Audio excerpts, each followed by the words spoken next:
alternance avec Macky Sall. Parce que pour la première fois de l'histoire du Sénégal, on a un président de la République qui n'est pas candidat à sa propre succession. C'était l'occasion pour dire, puisque le président day dem ngalawaay nañu dimbali ñu defaraat toute notre législation aussi bien en matière électorale qu'en d'autres matières ba pare ñu def des élections libres et transparentes. Ensuite ma wax la leen gis nga sàcc bi xëy na dafa yàkkamti jël loo xam ne amaana bu teeyoon suñu borom jox ko parce que lépp lu ñu bind ci sa jë kenn mënu tere nga jot ko. Il y aurait fallu un autre comportement, pas celui d'invecteur, d'insulteur à longueur de journée, di yàq deru nit ba yegsi au pouvoir. Je dis bien, on aurait dû l'éviter. Loolu moo tax lii xew nii avec Bah Diakhaté et l'imam Ndao. Mais attends, je vous dis, il y a même pire que ça. Parce que ñu jàpp. Moi, je vois d'autres vidéos, un gars de l'Allemagne, Sarr de l'Allemagne ou ailleurs, mais qui disent des choses, des insanités encore plus graves que ça. Boy, plus ngay jàpp plus dañuy révolté parce que nag. donc da nga bëgg a wax ne. oui mën nga jàpp ñenn ñi mu mën a révolté ñeneen ñi. mu gën a révolté commencé jural ñu yeneen activistes. mais gis comme yi ñu jotagum dund. avant même gis nga loolu nag l'accession gis nga loolu au pouvoir nag de ce régime. loolu nag goutte googu le Sénégal war a génn. mais est-ce que nekkul est-ce que du topp Sénégal. ça ne risque pas de mu topp Sénégal. loolu mooy fi nekk am say. loolu mooy danger bi. am say activistes gis nga je vous dis une chose. gis nga européens yi avant ñuy yegg si fii ñu yegg dafa am nag sacrifice bu ñu nangu woon def à l'époque. C'est-à-dire le sacrifice d'être au service de ce qu'on appelle la République. gis nga bu ñu fonder la République dañ ko jox ay valeurs. ñi nga xam ne ñoo war a incarner la République nekk des hommes de valeur.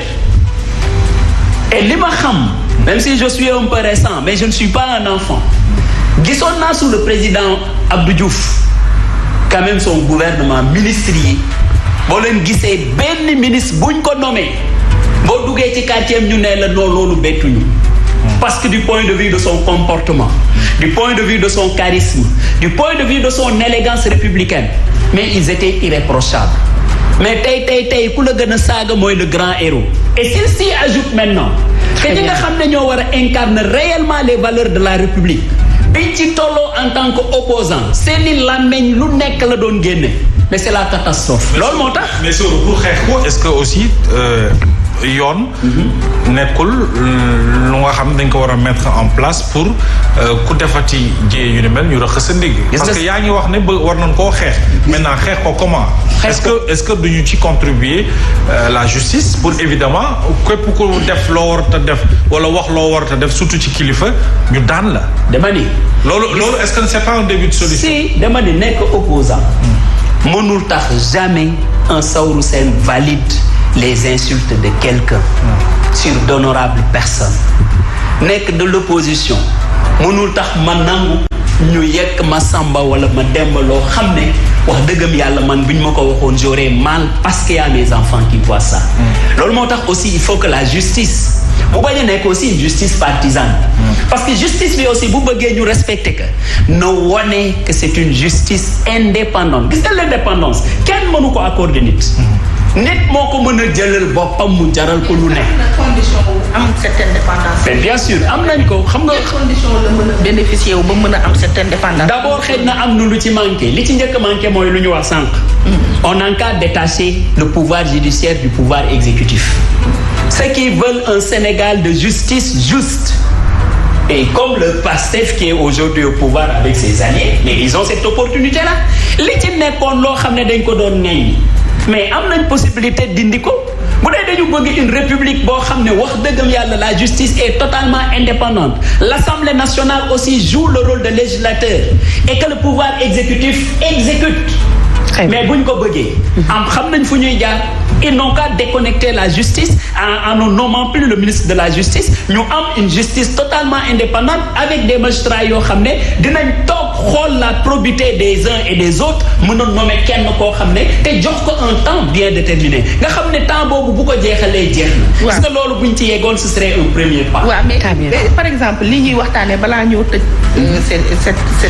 ce chapitre là. muy affaire Bah Diakhaté Imam Ndao retour de parquet yi ak délit yi ñu visé bu ñu leen ci defee mandat de dépôt tamit est-ce que loolu du indi intolérance boo xamante ne au plan politique mën na xajamal parce que gis nga APR tey def nañu un communiqué ñaawlu mais aussi fas yéene pour jàppale kenn ki nga xam ne seen ñooñ la finalement l'état de grâce qu'on fixé à 100 jours après à 50 jours mu ngi bëgg a jeex ci diggante pouvoir ak la nouvelle opposition. Gis nga j'ai cherché le mot propignolex.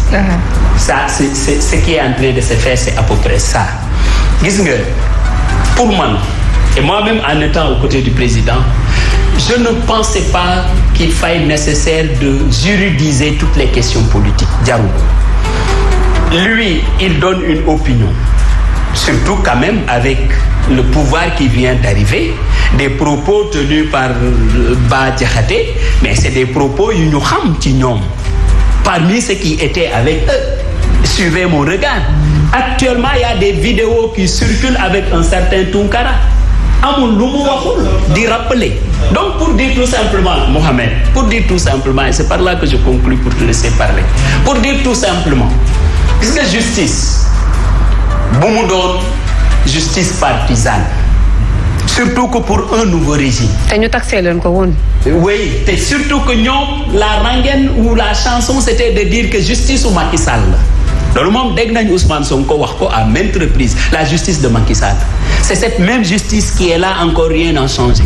Gis nga bu ñu bëggee quand même ne serait-ce que pour donner une idée aux Sénégalais de ce qu'ils comptent faire en termes de correction de toutes ces questions-là, il faudrait que ñu ànd ak dal.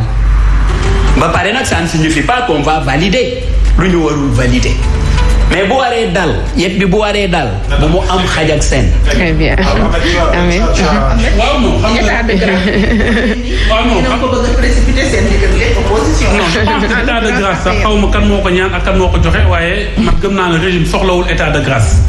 dañ lay fal nga liggéeyal Sénégalais yi premier jour bi soo defee erreur ñëpp moo la leen ñu mun a wax lii baaxul parce que munoo jox nit liggéey ba pare toog di ko seetaan mi def lu ko neex parce que si temps ndaw mun nga yàq lépp mais dafa am ay précisions parce que Saourou am na wax ju bëri mais day indi confusion je pense parce que lu si am solo il faut préciser que fii nii ñu fi fal ñu jox leen responsabilité pour le moment amul kenn koo fi mën a lim ne da doon saaga wala saaga kenn faut pas nag mélanger les choses moo gis ay activistes yoo xamante ne de leur propre gré ñoom ñoo doon soutenir ku leen neex di saaga et puis les mêler directement à ceux qui sont aux responsabilités man gëmuma ni ñu fi nekk ñu jox leen responsabilité ñu ay ministre doo fi génnee kenn vidéo am mu saaga kenn saaga bu leer nañ loolu benn la beneen bi aussi mooy justice bi mais yàkkamti moo fi am jox nañu ay promesses ne dañuy réformer justice bi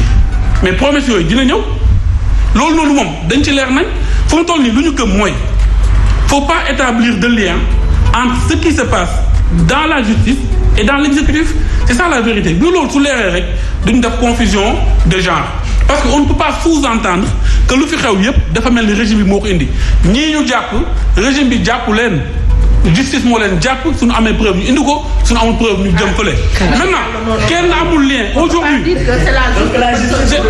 non c'est la justice kan mooy responsable hiérarchique. non mais da nga am preuve que ministre bi moo wax procureur mu jàpp ko. mais kan amul preuve boobu. mais mu ngi ci biir mais ministre bi waxul dara. mu ngi ci biir ministère bi te il est assujetti. non mais amoo preuve. ne ministre bi moo joxe ordre.